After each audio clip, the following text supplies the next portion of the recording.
presenting weight loss as the only solution. These advocates also call for a re-examination of the importance many medical experts place on body mass index, or BMI.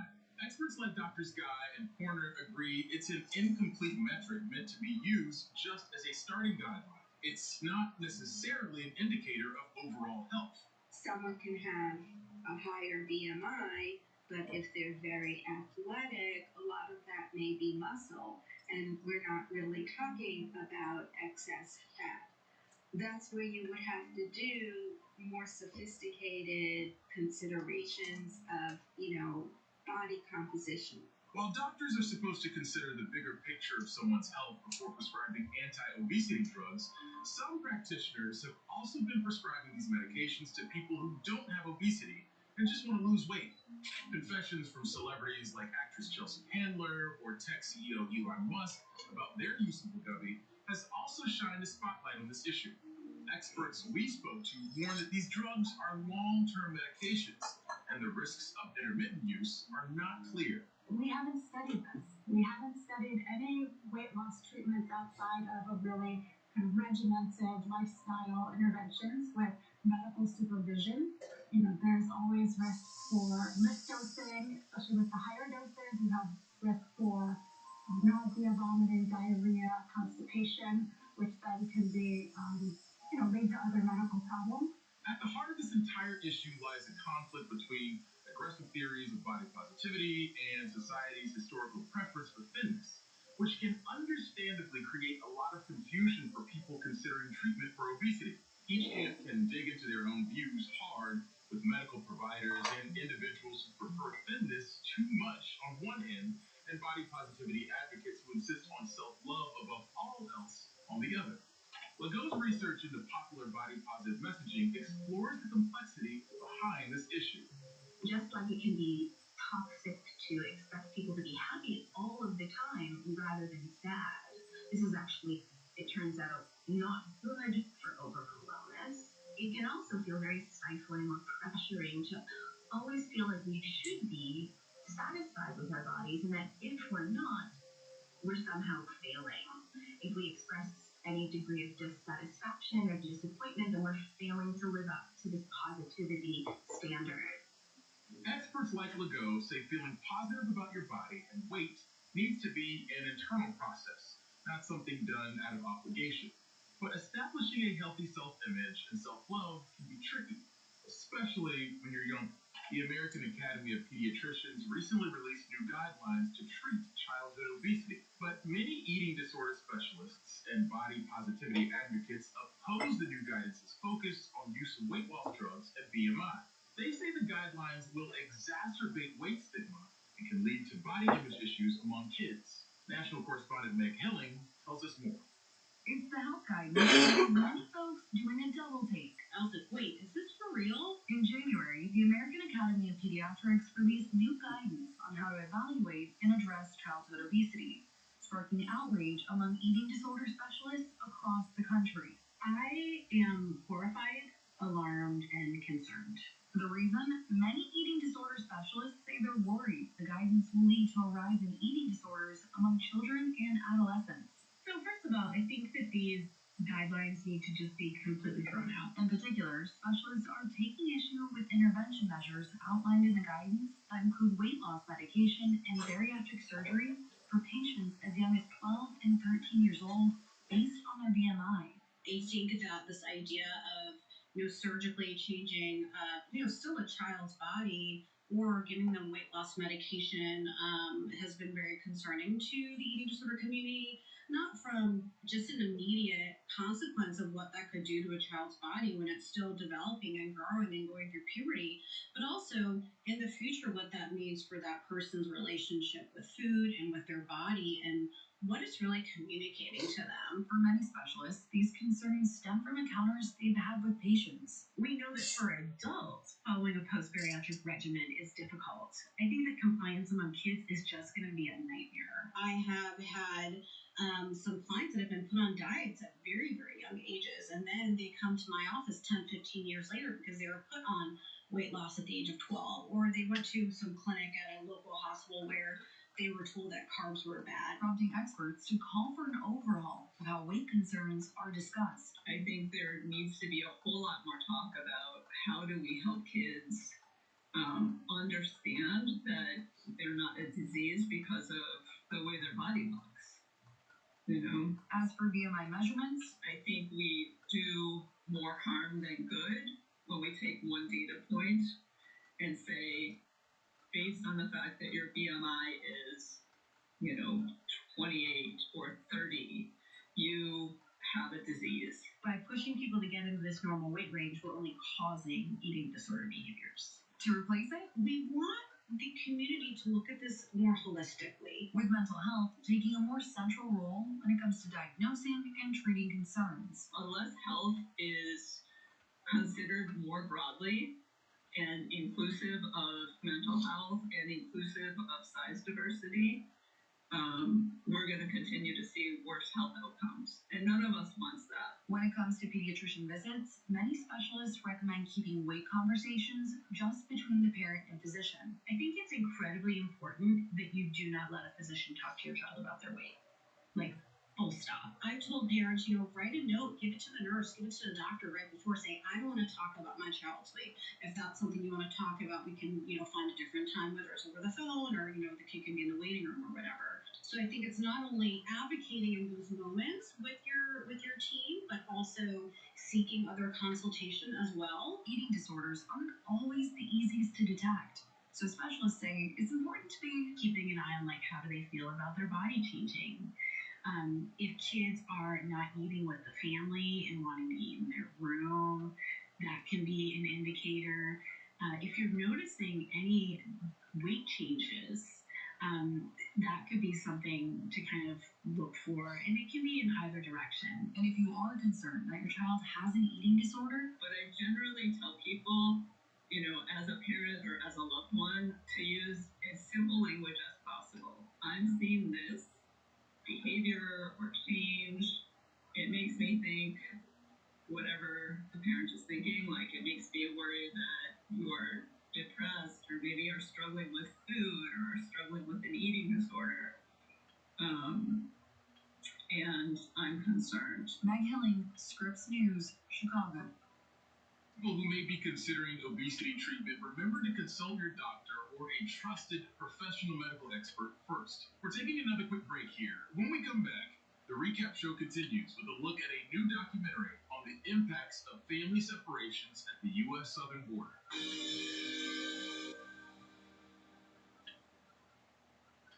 Are you on Medicaid and Medicare? The U.S. government recently announced that 12.2 million citizens are eligible for additional benefits beyond what they received from the original Medicare or Medicaid.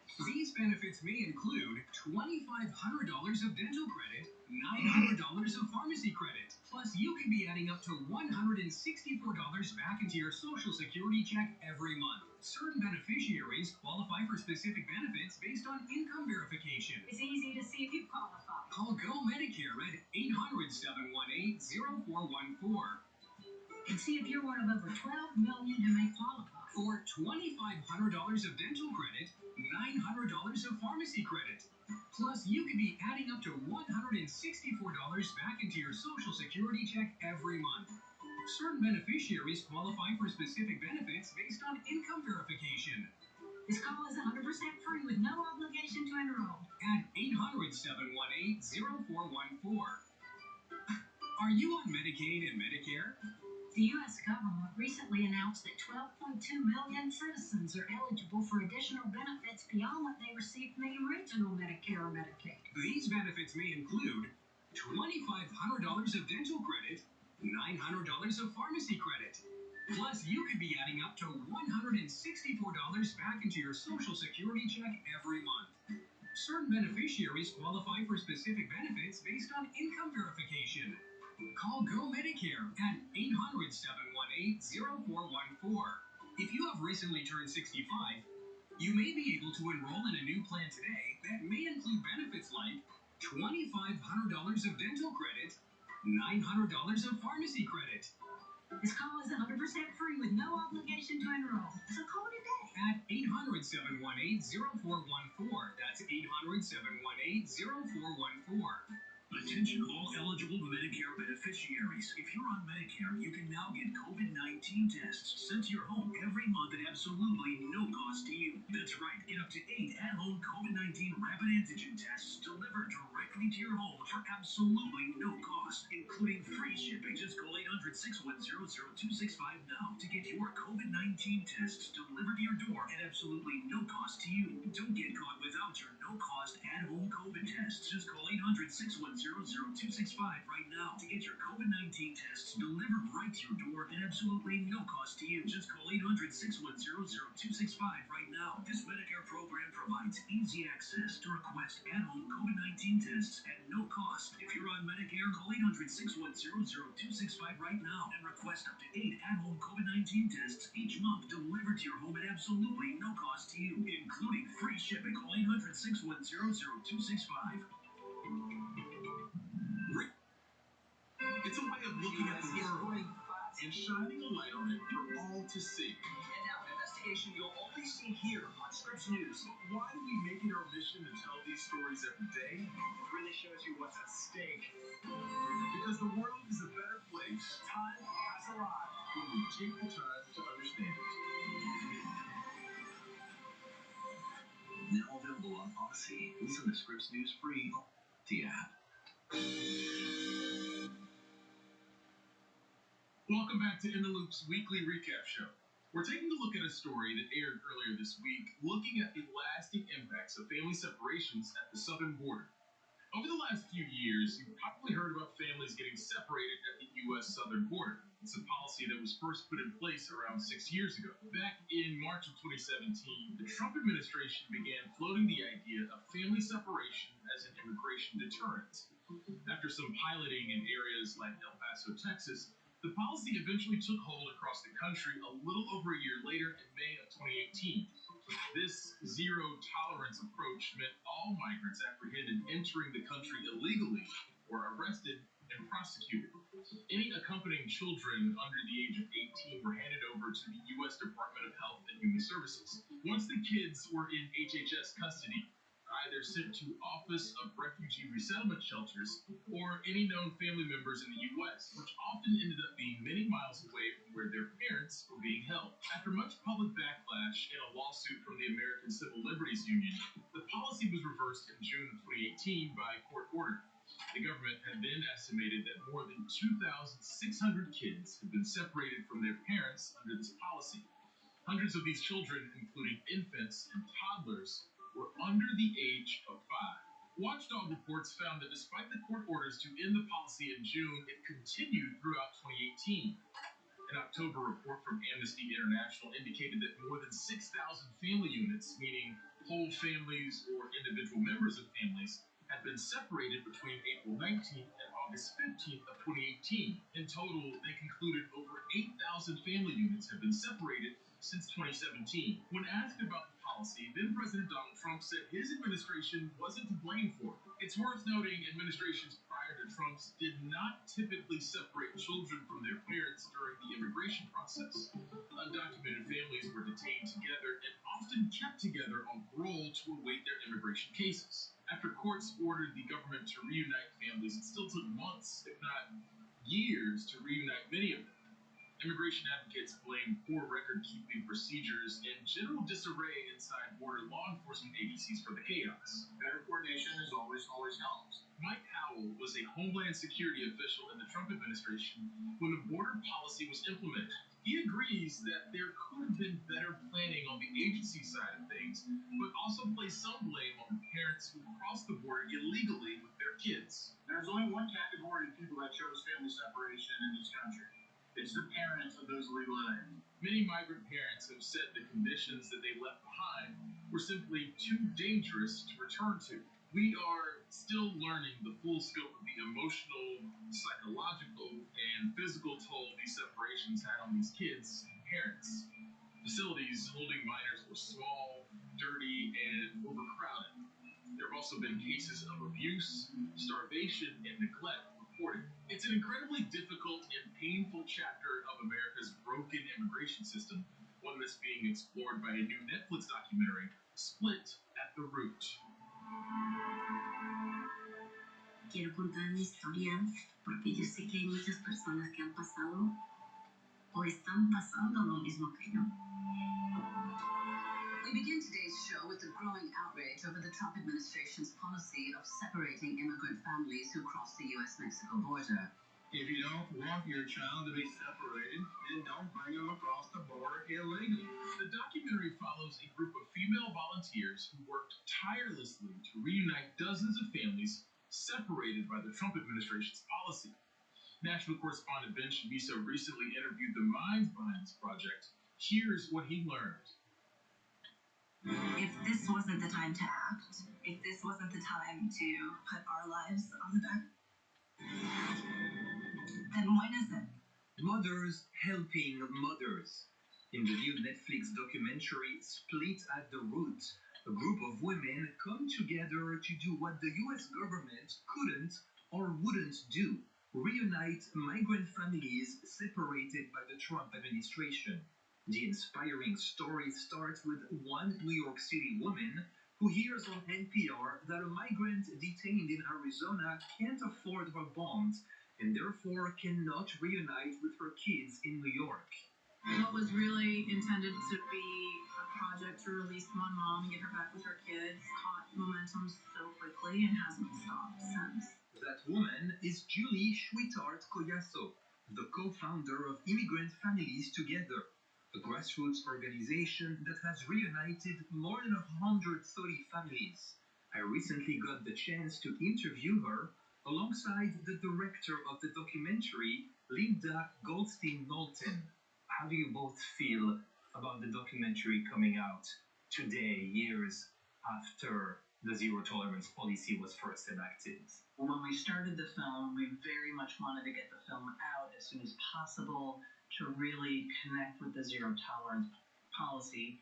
And it didn't happen because of COVID and any number of reasons, also because our collaborators, our protagonists, their stories were continuing in a way that really, it was an important part of continuing to tell the story. I think that one of the things that this film does so beautifully is that it really underscores this was not just a Trump administration policy or problem. It preceded Trump, it continued through Trump and sort of found its worst expression, but it continues today. And is there anything more specific that perhaps you want to touch on when it comes to the needs of the families that were separated? The Biden administration has really largely, completely rejected any financial restitution for these families, but it is looking at legal pathways not only for the parents who were separated from their children, but also immediate family members who were already in this country. And this is really, I think, a huge issue that is actually changing lives of several of the families that we support. In 2021, the Biden administration walked out of restitution talks with separated families, saying that the parties were unable to reach a settlement. Sweetheart-Collazo says giving these families temporary legal status is a huge first step, but it's not enough. When you're not able to have a permanent, clear legal status, it makes it really difficult for you to make both short and long-term decisions about how you want to be in your community. What do you hope people will take away from watching your documentary? What I want people to take away is a reminder of their own humanity, as that every single person can make a difference. I mean, when Rosie starts, when I first interviewed her and she's saying, I want to tell my story so that it can help other people. I mean, that's kind of the thesis for all of my films. Ben Shamiso, Scripps News. All right, many thanks for covering that story, Benny. The National Immigrant Justice Center reports that as of 2022, the Biden administration was still routinely separating some families through detention and deportation practices, despite also working to reunite those previously separated by the Trump administration. It has also moved to dismiss claims brought by separated families seeking compensation for the harm the policy has caused. As of this year, the Biden administration has succeeded in reuniting some 600 children with their parents, but about 1,000 children still remain separated from their families. All right, folks, it's time for a quick pause here in our recap show. Up next, we'll be explaining why a subtle change in fonts can make a big difference. As Americans, there's one thing we can all agree on: the promise of our Constitution and the hope that liberty and justice is for all people. But here's the truth: attacks on our constitutional rights, yours and mine, are greater than they've ever been. The right for all to vote, reproductive rights, the rights of immigrant families, the right to equal justice for Black, brown, and LGBTQ plus folks. The time to act to protect our rights is now. That's why I'm hoping you'll join me today in supporting the American Civil Liberties Union. It's easy to make a difference. Just call or go online now and become an ACLU Guardian of Liberty. All it takes is just $19 a month, only 63 cents a day. Your monthly support will make you part of the movement to protect the rights of all people, including the fundamental right to vote. States are passing laws that would suppress the right to vote. We are going backwards.